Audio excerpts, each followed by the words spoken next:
Moi everyone, and welcome to Finish Your Plate. In the Finnish grocery stores, the milk aisle has a ton of different kinds of products.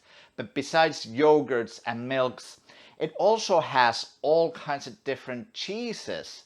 Now, the cheeses that it has aren't necessarily the hard blocky kinds of cheeses. Most people in Finland like their cheeses sliced or even processed.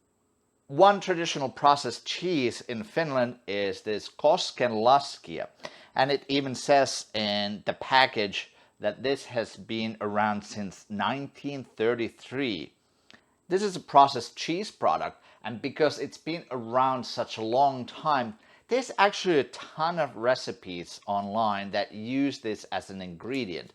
You could use it in different kinds of sauces. You could use it instead of grated cheese in many dishes, or you could even put it straight on a toast or something like that. So of course it's not available in the US. And in the US we typically associate processed cheeses with things like Kraft Singles or Velveeta. So I'm gonna make this now. So if you have a recipe that you may want to use that uses this as an ingredient, you can actually do it. The ingredients that I'm going to use is, first of all, I have some Swiss cheese here. Because back in 1933, I think there were only two cheeses available. It was the Swiss cheese or Edam cheese in Finland. Now, of course, the situation is completely different. I also have here some butter. Couple ingredients that are a little bit less known to the home cook are, first of all, I have sodium citrate here, and I also have sodium hexametaphosphate. So those two are known as melting salts. What they will do is they will allow the cheese to stay soft even after it's been refrigerated. So a hard cheese like this, they will actually make it soft when it's still cold. So those are very crucial ingredients here. So what I'm going to do is I'm going to shred 150 grams of the cheese. I'm going to take 25 grams of butter and 100 grams of water. I'm also going to add about 10 grams of sodium citrate and a mere gram of the sodium hexametaphosphate in there. Also, I'm going to add just a pinch of salt, even though cheese is very salty by itself, because we're adding that water in, so just to replace the saltiness a little bit. And I'm going to mix it all in the pot over here over low heat, so just so that the cheese melts. And then I'm going to put it in a mold and refrigerate it overnight. 75 grams of water, 25 grams of salted butter, 10 grams of sodium citrate, about 2 teaspoons, a pinch of salt, and then just 1 gram of sodium hexametaphosphate, which is like 1/4 of a teaspoon. Maybe even less, just like that. I'm going to shred the cheese on the small side of the grater, so this way the strands will be very thin. Okay, now I'm gonna mix the cheese in and then just melt it until everything is smooth, until it's a smooth liquid. And no strands of cheese are left. Now just keep mixing it. It's going to resemble melted cheese at this point, obviously. It's still a little lumpy, so I'm going to keep mixing it. Again, the heat is on low.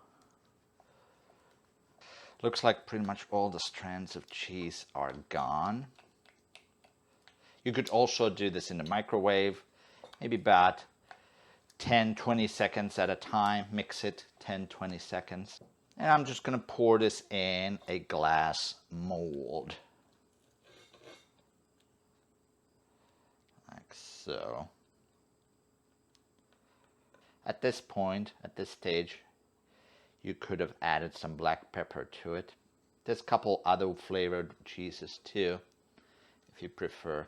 This one's going to be plain flavored though. Here we go.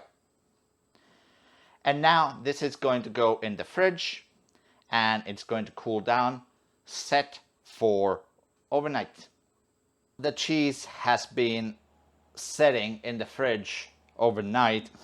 So let's take a look at what the texture is like. There we go. But typically the Koskenlaskija cheese, it is soft and it's sold in a package, as you can see, kind of like a block of cream cheese. Well, it doesn't look pretty, but if we slice it, we can see that the texture is very soft. I would say this is a little bit softer than Velveeta. Let's taste it.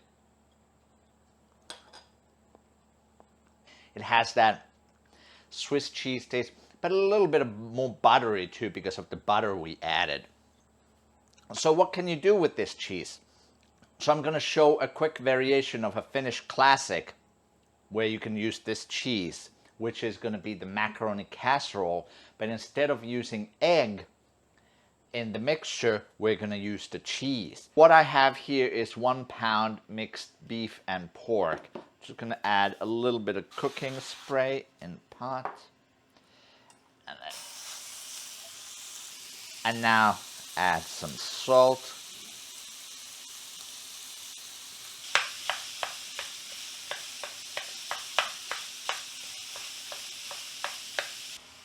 And add a little black pepper.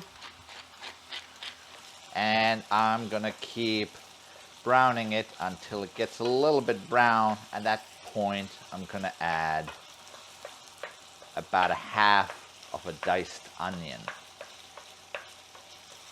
All the liquid has cooked off and the meat is starting to brown.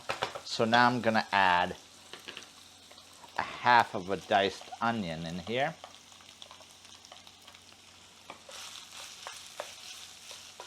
Keep browning it. These are the bits that you want.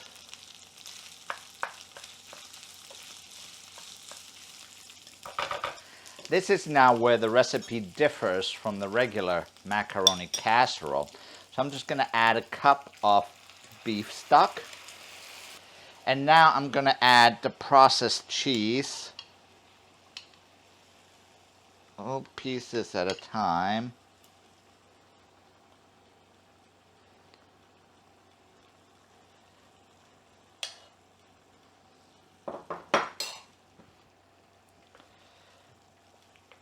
And melt the cheese in here with the beef.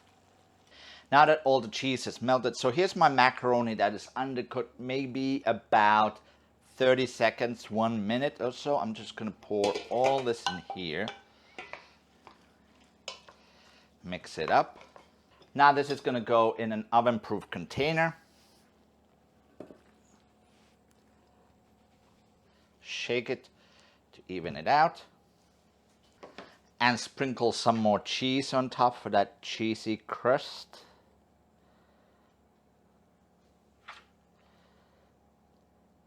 This is going to go in the oven, 350 degrees, maybe about 35-45 minutes.